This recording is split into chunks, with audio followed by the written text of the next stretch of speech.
മഞ്ഞലയിൽ മുങ്ങിത്തോർത്തി ധനുമാസ ചന്ദ്രിക വന്നു.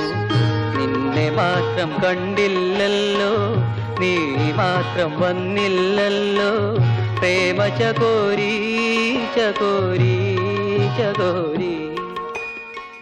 ശ്രീ ശബരീശ ദീനദയാള മേമലവാഴും ശ്രീകണ്ഠ ശരണം ശരണം നിൻ പദകമലം പുലിവാഹനനാം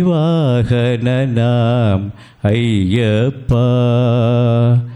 കാടും മേടും കാട്ടാറുകളും കാനന ജീവികളും നീയേ, അഖിലം നീയേ ഭക്തജനപ്രിയ ശ്രീ ശബരീശ്വരനയ്യപ്പ. ശ്രീ ശബരീശ. ഈ പാട്ടാണ് അദ്ദേഹം ആദ്യം പാടിയത്. അപ്പോൾ അത് കഴിഞ്ഞിട്ട് മിക്കവാറും എല്ലാ ഗാനമേളകൾക്കും ആദ്യത്തെ ഗാനം ശ്രീ ശബരീശായിരിക്കും. ഒരു 2000 വരെ അദ്ദേഹത്തിൻ്റെ സ്വതന്ത്രമായ ഗാനമേളകളിലെല്ലാം ആദ്യത്തെ ഗാനം ഇതാണ്. അത് കഴിഞ്ഞപ്പോഴത്തേക്ക് പിന്നെ പല പല പാട്ടുകാർ കൂടുമ്പോൾ ഒരു പാട്ട് 2 പാട്ട് പാടുന്ന തരത്തിൽ ഗാനമേള മാറിയതുകൊണ്ട് ആ പാട്ട് വെള്ള. ഇതിനോടനുബന്ധിച്ചൊരു സംഭവം ഇവിടെ കൊട്ടാരക്കര ഗണപതി ക്ഷേത്രത്തിൽ നടന്നു. ഞങ്ങൾ ഗാനമേളയ്ക്ക് വന്നു, ഞാനുണ്ട് കൂടെ. അപ്പോൾ ആദ്യം ശ്രീ ശബരീശ പാടി, പിന്നെ ഗണപതി സ്തുതി പാടി.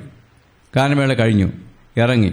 അപ്പോൾ 3-4 ചെറുപ്പക്കാർ വിട്ടിരുന്നു, സാർ എന്ത് വൃത്തികേടാണ് കാണിച്ചത്, എന്താ പറ്റി? അത് കൊട്ടാരക്കര ഗണപതി ക്ഷേത്രത്തിൽ വന്നിട്ട് നിങ്ങൾ അയ്യപ്പൻ്റെ പാട്ട് പാടി ശരിയായില്ല. അപ്പോൾ അദ്ദേഹം പറഞ്ഞു, ഞാൻ 67 പാടാൻ തുടങ്ങിയപ്പോൾ ആദ്യം ഈ പാട്ടാണ് പാടുന്നത്, അതുകൊണ്ടാണ് പാടിയത്. ഗണപതിയെ ഞാൻ സ്തുതിച്ചു, നിങ്ങൾ അതിലെന്തെങ്കിലും തെറ്റുണ്ടെങ്കിൽ നിങ്ങൾ ക്ഷമിക്കുക എന്ന് പറഞ്ഞിട്ട് ഞങ്ങൾ പിന്നെ എന്തൊക്കെയോ പറഞ്ഞു, ഞങ്ങളങ്ങ് പോയി.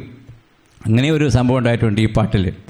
അപ്പോൾ അത് കഴിഞ്ഞ് 68, അപ്പോൾ അന്ന് 67 ഇവിടെ കൊല്ലത്തൊന്നും എനിക്ക് കാണാൻ പറയാൻ പറ്റിയിട്ടില്ല.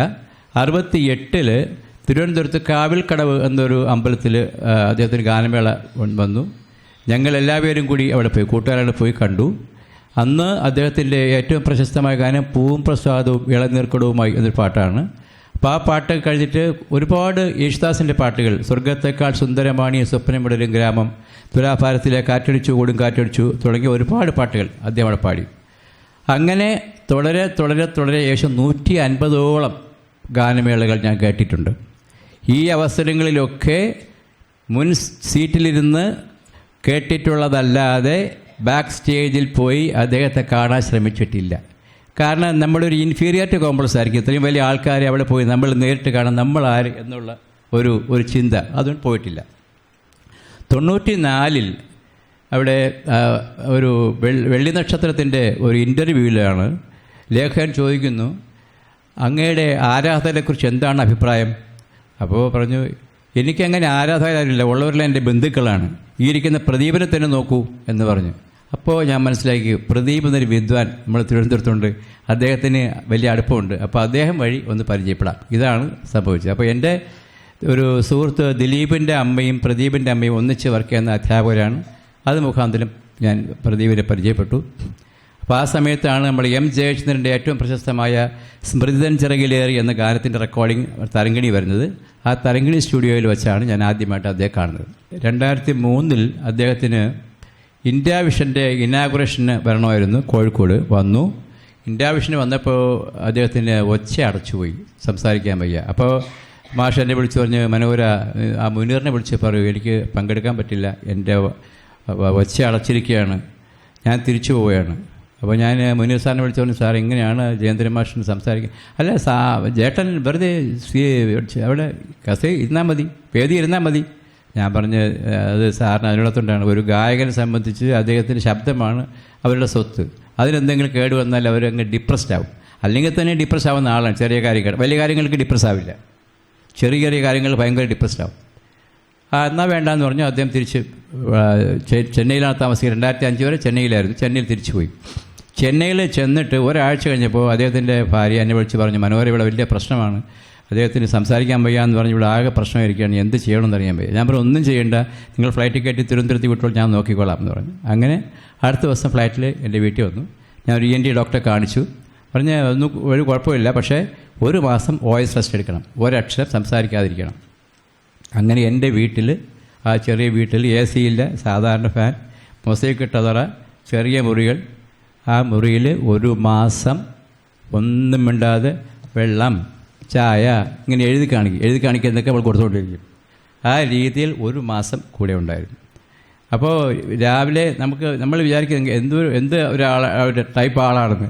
രാവിലെ കാപ്പിപ്പൊടി കഴിഞ്ഞിട്ട് കസേരയിൽ നിന്ന് കട്ടിലിൽ നിന്ന് തലയണത്ത് മൊസൈക്ക് തലയിൽ കിടക്കും, കൊടുങ്കൈയും കുത്തി കിടക്കും.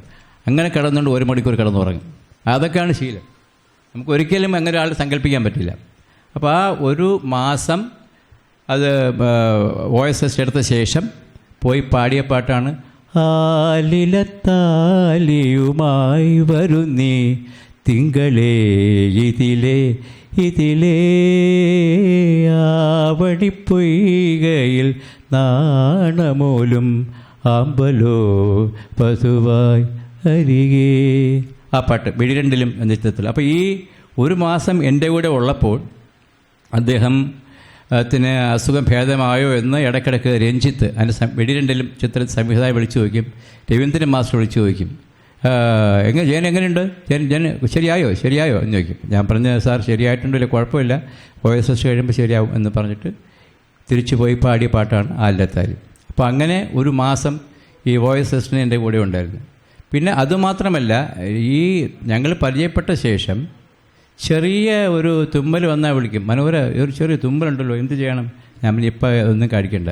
ചെറിയൊരു തലയ്ക്കൊരു ചെറിയൊരു പിടുത്തമുണ്ടല്ലോ, സിനറസ്റ്റ് കഴിക്കണോ? ഞാൻ ഇപ്പോൾ സിനറസ്റ്റ് കഴിക്കണ്ട, വളരെ ഗുളിക പരമായി കഴിക്കരുത്. കൊച്ചു കുട്ടികളെ പോലെ എന്ത് പറഞ്ഞാലും അനുസരിക്കും. അതൊരു വലിയൊരു ക്വാളിറ്റിയാണ്. നമ്മളൊക്കെ അച്ഛനമ്മമാരൊക്കെ പറയുമ്പോൾ പലപ്പോഴും അവർക്കൊക്കെ വയ്യാതാകുമ്പോൾ നമ്മൾ ഇന്ന ഗുളിക കഴിക്കണം, ഇന്ന കഴിക്കേണ്ട എന്നൊക്കെ പറഞ്ഞാൽ അവർ ശാഠ്യം പിടിക്കും. ഇതെങ്ങനെയില്ല, എന്ത് കാര്യം കൊണ്ടും ഞാൻ പറയുന്നതാണ് അദ്ദേഹത്തിന് അവസാനമാക്കി. ഇത് കഴിക്കാൻ പാടില്ല, കഴിക്കില്ല. ഇത് ചെയ്യാൻ പാടില്ല, ചെയ്യില്ല. അതാണ്. പണ്ടൊക്കെ ഈ ഒരു 97, 98, 99 കഴിയുമ്പോൾ പിന്നെ ഒരു പ്രോഗ്രാമുകളൊക്കെ വരുമ്പോൾ പല ആൾക്കാരും അദ്ദേഹത്തെ നേരിട്ട് വിളിക്കുമ്പോൾ ഈ സൈനാഥ് പറഞ്ഞുള്ള പ്രശ്നങ്ങളൊക്കെ ഉണ്ടാവാറുണ്ട്. അതിൽ പൈസയുടെയൊക്കെ കാര്യം പറയുമ്പോഴത്തേക്ക് ചിലപ്പോൾ പെട്ടെന്ന് ക്ഷുഭിതനാവും. അപ്പോൾ മനോഹര ഒരു കാര്യം ചെയ്യും, അവർ വിളിക്കുമ്പോൾ ഞാൻ മനോഹരൻ നമ്പർ കൊടുക്കാം, നിങ്ങൾ തമ്മിൽ സംസാരിച്ച് സെറ്റായിട്ട് എന്താണോ അത് പറയുക, അങ്ങ് തീരുമാനിക്കുക. അങ്ങനെ പിന്നെ അത് കഴിഞ്ഞിട്ട് നമ്മൾ തമ്മിൽ തന്നെ സംസാരിച്ച് തോന്നും.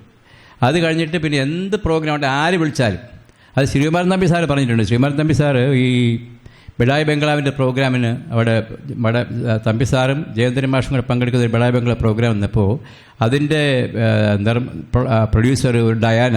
അപ്പോൾ ഡയാനയോട് പറഞ്ഞു, തമ്പി സാറ് പറഞ്ഞു, ഈ ലോകത്ത് എല്ലാവർക്കും ഒരു ലോക്കൽ ഗാർഡിയൻ കാണും, പക്ഷേ ജയന് ലോക്കൽ ഗാർഡിയൻ യൂണിവേഴ്സൽ ഗാർഡിയനാണ് മനോഹരൻ പറഞ്ഞാൽ എന്ത് കാര്യം നടക്കുകയുള്ളൂ. ഞാൻ വരുമ്പോൾ മനോഹരൻ പറഞ്ഞുകൊണ്ടിരിക്കുകയാണ് എന്ന് പറയാം. അപ്പോൾ ഡയാന പറഞ്ഞു, ഈ പ്രോഗ്രാം ഫിക്സ് ചെയ്ത് മനോഹരൻ വഴിയാണ് എന്ന് പറഞ്ഞു. അപ്പോൾ അങ്ങനെ ഒരു യൂണിവേഴ്സൽ, തമ്പി സാർ പറയുമ്പോൾ യൂണിവേഴ്സൽ ഗാർഡിയനെ പോലെയാണ്. ബാലേന്ദ്രമേനോൻ സാർ അതുപോലെ സാറിൻ്റെ ഒരു ആൽബം എടുത്തു, പാടാനന്ദ സുഖം. ജയേന്ദ്രൻ മാഷിൻ്റെ 10 പാട്ടുകളെ പാടി പ്രസൻറ്റ് ചെയ്യുന്നൊരു ആൽബമായിരുന്നു. അപ്പോൾ അതും ബാലേന്ദ്രമേനോൻ സാർ ഞാനും സംസാരിച്ച് മാഷിനെ കൊണ്ട് സമ്മതിപ്പിച്ച്. അതുപോലെ ഈ അൾട്ടിമേറ്റ് സിംഗർ 2004 ഈ ഇവിടുത്തെ അമൃത TV-യിൽ യേശുദാസും ജയചന്ദ്രനൊക്കെ റിയാലിറ്റി ഷോകൾക്കെതിരായിരുന്നു. ഒരു കാലഘട്ടത്തിൽ അവരൊരിക്കലും ഇതിനൊക്കെ അംഗീകരിച്ചില്ല, അതൊക്കെ മോശമാണെന്ന് പറഞ്ഞിരുന്നു.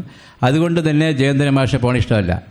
അപ്പോൾ ഞാൻ പറഞ്ഞ് അദ്ദേഹത്തിന് ഈ വേദികളിൽ സംസാരിക്കാൻ വാക്കുകൾ വളരെ കുറവാണ്, അദ്ദേഹം പാടുകയുള്ളൂ. അപ്പോൾ ഞാൻ പറഞ്ഞു, ഈ റിയാലിറ്റി ഷോയിലേക്ക് പോയി കുറച്ച് സംസാരിക്കുമ്പോഴത്തേക്ക് കുറച്ച് ഓപ്പൺ ആവും നമ്മൾ. അങ്ങനെ ആ ഒരു ഇതിലെന്തായാലും പോകാമെന്ന് പറഞ്ഞാൽ ശരത്ത്, ശ്രീറാം, ജയേന്ദ്രൻ മാഷ് അവർ 3 പേര് ചേർന്നിട്ട് അൾട്ടിമേറ്റ് സിംഗർ നല്ലവണ്ണം ചെയ്തു. അതിനുശേഷം ഇപ്പോൾ വൈദ്യുതിക ഭയങ്കര വർത്തമാനമായിരുന്നു അതിനുശേഷം.